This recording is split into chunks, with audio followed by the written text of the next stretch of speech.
Hello hello hello. नमस्कार दोस्तों, स्वागत है आपका प्रयास के इस डिजिटल प्लेटफॉर्म पे। और दोस्तों, आज अपन सॉल्यूशन करने जा रहे हैं मैथ्स के पेपर का, और ग्रेड थर्ड का ये पेपर है। देखो, आज का जो अपना पहला क्वेश्चन था वो क्या था? किसी धनराशि पर 7.5% वार्षिक दर से 15 मास का साधारण ब्याज उसी धनराशि पर 12.5% वार्षिक दर से 8 माह के साधारण ब्याज से 32 रुपये 50 पैसे अधिक है, तो वह धनराशि क्या होगी? देखो, मूलधन पूछा आपको, सिंपल सा प्रश्न है। ठीक है, कि किसी धनराशि पर 7.5% वार्षिक साधारण ब्याज की दर से 15 माह का ब्याज उसी धनराशि पर 12.5% वार्षिक दर से 8 माह के साधारण ब्याज से, मतलब वो वाला ब्याज ज्यादा है, ये वाला ब्याज कम है। ठीक है, तो ब्याज का सूत्र होता है PRT बटे 100। ठीक है, तो सिंपल इंटरेस्ट का फॉर्मूला क्या होता है? सिंपल इंटरेस्ट का फॉर्मूला होता है P इंटू आर इंटू कितना, T अपॉन में कितना, 100।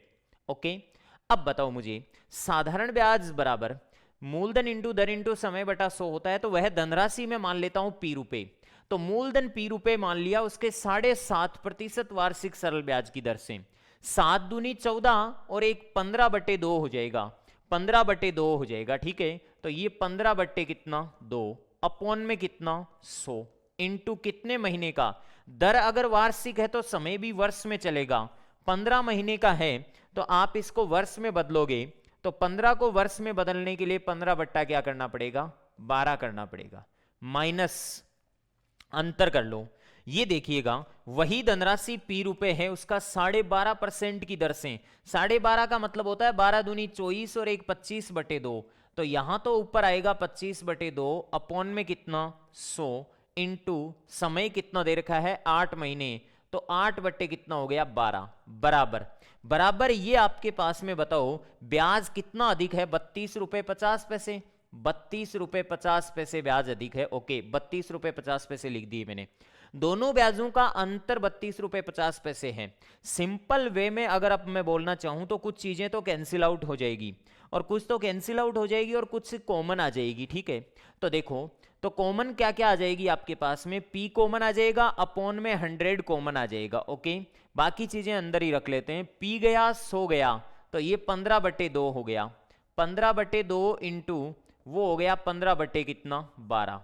ओके, माइनस वो भी P गया 100 गया, तो 25/2 कितना, 25/2 इंटू 8 बटे कितना हो गया 12। ओके, ये बराबर हो गया 32 रुपये 50 पैसे। चलो ठीक है, अब देखो कुछ चीजें कैंसिल आउट हो जाएगी, और जो कैंसिल आउट होती है उनको कैंसिल आउट कर दो। 3 का भाग 4 बार, और 3 का भाग इधर कितनी बार जाएगा, 5 बार। ओके, तो देखो ये 2 का भाग 8 में कितनी बार, 4 बार, और 4 का भाग कितनी बार, 3 बार। चलो ठीक है, इनका जो एलसीएम है वो मैं ले लेता हूं 4।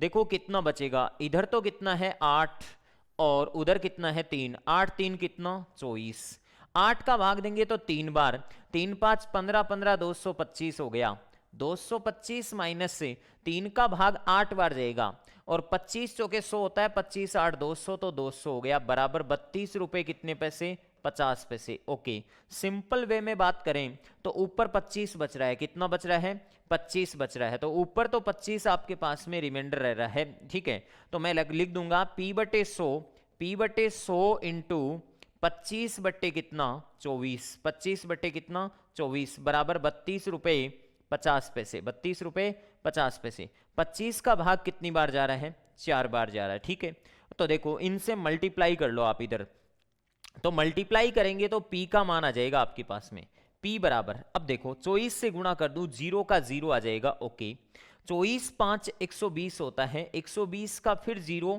कैरी फॉरवर्ड कितना करेगा, 12 करेगा। ठीक है, हाँ जी, 24 दूने 48 और 12 60 का फिर 0 आ गया आपके पास में, 60 का फिर 0 आ गया, 6 कैरी फॉरवर्ड करेगा। और अब बताओ 24 3 48, 24 3 72, सॉरी 24 3 72 और 6 कितना हो जाएगा, 78 हो जाएगा। ये 78.0 इंटू क्या कर दूं मैं, 4 कर दूं। लो चलो भाई, P बराबर कितना आ गया, P बराबर आपके पास में यहां से आ गया 0, 8 चौक 32, 3 कैरी फॉरवर्ड करेगा, 7 चौके 28 और 3 31 से 3120 रुपए आपके कौन से ऑप्शन में है, फोर्थ ऑप्शन इसका क्या होगा, राइट आंसर होगा। इसका एक ऑल्टरनेट शॉर्ट ट्रिक भी होता है। शॉर्ट क्या होता है, आप एक काम कर सकते हैं कि 7.5% की दर से 15 महीने को मल्टीप्लाई कर लो और 12.5% की दर से 8 महीने को मल्टीप्लाई कर लो, वार्षिक में कन्वर्ट करते हुए इनका अंतर के बराबर कर दो, इनटू 100 कर दो। ये प्रोसेस भी होता है इसका, लेकिन बाय द वे क्वेश्चन गलत नहीं होना चाहिए किसी भी तरीके से। दोनों ब्याजों का अंतर किसके बराबर है, 3250 के बराबर है, और ब्याज का सूत्र होता है PRT बट्टे 100। ओके, ये लो, इस तरीके से आप इस क्वेश्चन को कर सकते हैं। नेक्स्ट अगले क्वेश्चन पे चलता हूं मैं। अगला क्वेश्चन क्या है, थोड़ा सा मतलब कैलकुलेशन वाला क्वेश्चन कोई हो सकता है जो आप अपने नेचुरल तरीके से करो तो कैलकुलेशन नजर आए, बाय अदरवाइज इसमें कैलकुलेशन हो कोई जरूरी नहीं है। नेक्स्ट अगला क्वेश्चन, एक व्यक्ति ने 6000 रुपए की वस्तुएं खरीदी, उनमें से आधी को 10% लाभ पर, और मान लेता हूं मैं 6000 रुपए की जो वस्तुएं खरीदी है उन वस्तुओं की संख्या समथिंग है, उनमें से आधी को तो मतलब 1/2 वस्तुओं को तो इसने 10% लाभ पर, आधी वस्तुओं को तो इसने 10% लाभ पर, और आधी वस्तुओं को ये कितने प्रतिशत लाभ पर बेचे कि इस सौदे में औसत 25% का लाभ हो। इस प्रकार के प्रश्नों का क्या पैटर्न बताया हुआ है आपको कि यहां कुल वस्तुएं मान लीजिएगा आप, कुल वस्तुएं मान लेता हूं मैं, कुल वस्तु मान लो कितनी आई, 2 ही वस्तु आई, 2 की आधी 1 वस्तु, 2 की आधी कितनी, 1 वस्तु, और इधर बच गई कितनी वस्तु, 1 वस्तु। ठीक है, हमने 2 वस्तु मानी, 1 वस्तु को इसने 10% लाभ पर, 1 वस्तु को तो इसने 10% लाभ पर, और शेष को मैं मान लेता हूं X% लाभ पर, औसत 25% का लाभ हो रहा है। तो अपन यहां से देखो इस क्वेश्चन को कैसे करते हैं, एक वस्तु पर 10% प्रॉफिट हो रहा है तो प्लस का 10, दूसरी वस्तु पर X% प्रॉफिट हो रहा है तो प्लस का X, अपॉन में 2 वस्तु बराबर एवरेज 25 का बैठ रहा है। ठीक है, तो 25 दूनी कितना हो गया, 50, तो ये हो गया 10 प्लस एक्स, 10 प्लस एक्स बराबर हो गया 50, और 50 में से 10 घटाओगे तो कितना आएगा, 40% अन्य वस्तु को बेचना पड़ेगा। बहुत ही कॉमन सेंस वाला प्रश्न है, चाहो तो इसको गलत भी कर लो आप चाहो तो, और चाहो तो इसको सही कर लो। कॉमन सेंस क्या लगाना है कि एक वस्तु पर इसने 10% कमाया और औसत इसका 25% बैठना चाहिए, तो दूसरी वस्तु पर कितना परसेंट कमाया, 40% कमाया, तो राइट आंसर इसका कितना हो जाएगा, दूसरी वस्तु पर कितना प्रतिशत हो जाएगा, 40% हो जाएगा। नेक्स्ट अगले प्रश्न को चलते हैं अपन। देखो अगला प्रश्न क्या है, अगला ये है, यदि संख्या x से दूसरी संख्या y से 10% कम है और संख्या y 125 से 10% ज्यादा है तो x का मान पूछा है।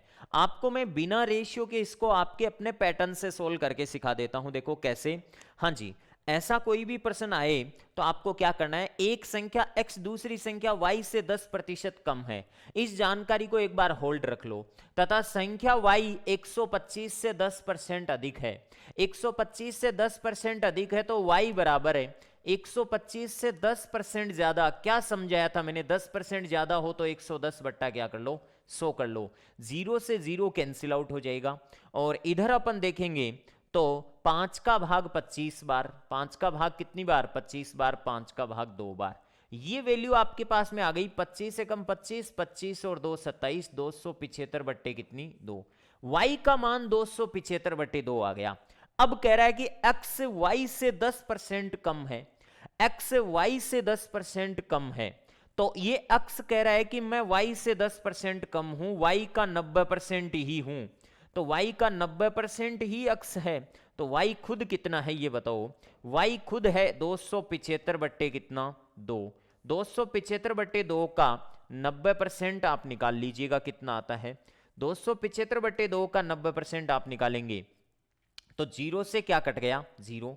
5 का भाग 2 बार और 5 का भाग इधर कितनी बार चला जाएगा, 5 5 25, 5 5 25, 55 आ गया। ठीक है, तो ये वैल्यू आपके पास में आ गई at least.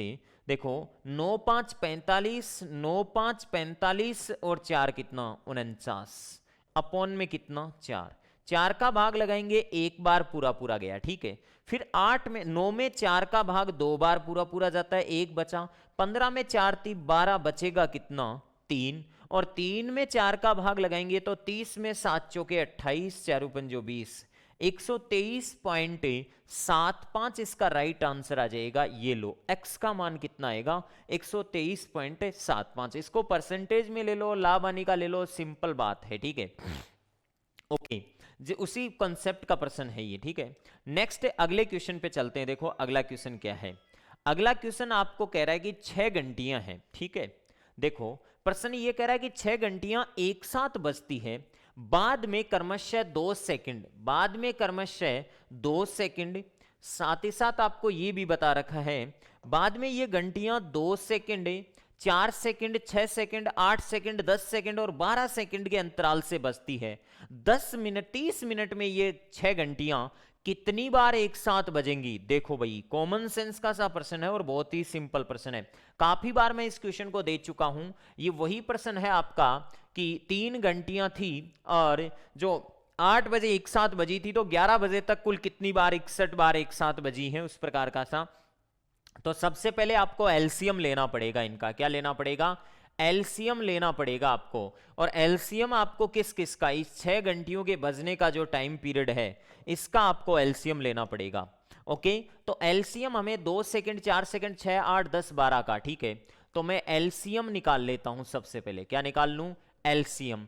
2 second, 4 second, 6 second, 8 second, 10 second और 12 सेकंड, इनका एलसीएम मुझे निकालना है। 2, 4, 6, 8, 10 और 12 का। 2 का भाग लगाएंगे 1, 2, 3, 4, 5, 6। फिर 2 का भाग लगाएंगे 1, 1, 3, 2, 5 और 3।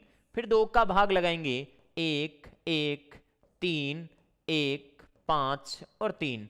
फिर 3 का भाग लगाएंगे, 3 का भाग एक बार, एक बार, एक बार, ये एक ऑलरेडी है, 5 और 1। अब 5 का भाग लगा दीजिएगा, लास्ट में क्या आ जाएगा? 1, 1, 1। एलसीएम में लास्ट में 1, 1 आना चाहिए। तो इन सब का जो एलसीएम है वो कितना होगा? 5 × 3 = 15, 15 × 2 = 30, 30 × 2 = 60, 60 × 2 = 120 हो गया। 120 सेकंड में कितनी मिनट होती है?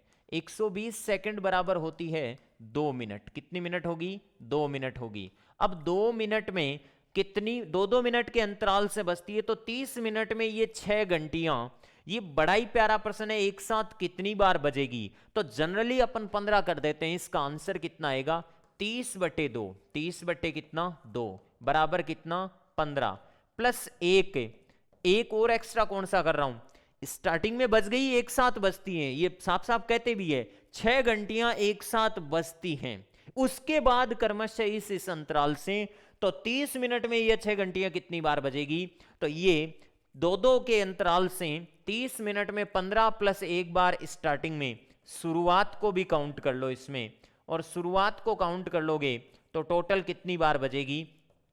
16 बार एक साथ बजेंगी, ठीक है। तो राइट आंसर इसका कौन सा होगा? 2 नंबर का होगा, जो कि इसमें 16 बार एक साथ बजेंगी। नेक्स्ट अगला क्वेश्चन देखिएगा दोस्तों, क्या है अगला। नेक्स्ट क्वेश्चन अपना क्या है? देखो ये भिन्न से संबंधित है। ऐसा व्यवस्थित करना, भिन्न से संबंधित सारे क्वेश्चन एग्जाम में आए हुए क्वेश्चन है ये, इनका ध्यान रखना। हूबहू क्वेश्चन कई बार आ जाते हैं एग्जाम में। तो देखो ये क्वेश्चन क्या कहना चाह रहा है आपको? ये क्वेश्चन ये कहना चाह रहा है कि कोई भिन्न है आपके पास में, ये इस रूप में है। इस दशमलव को आपको 4 स्थान और खिसकाना है। कितने स्थान? 4 स्थान खिसकाना है। कितने स्थान खिसकाना है? 4 स्थान आपको बाईं तरफ खिसकाना है। 4 स्थान बाईं तरफ, 3 तो 0 और 1 3 वाला, ठीक है। 4 स्थान खिसकाना है, तो इसका तरीका बता देता हूं।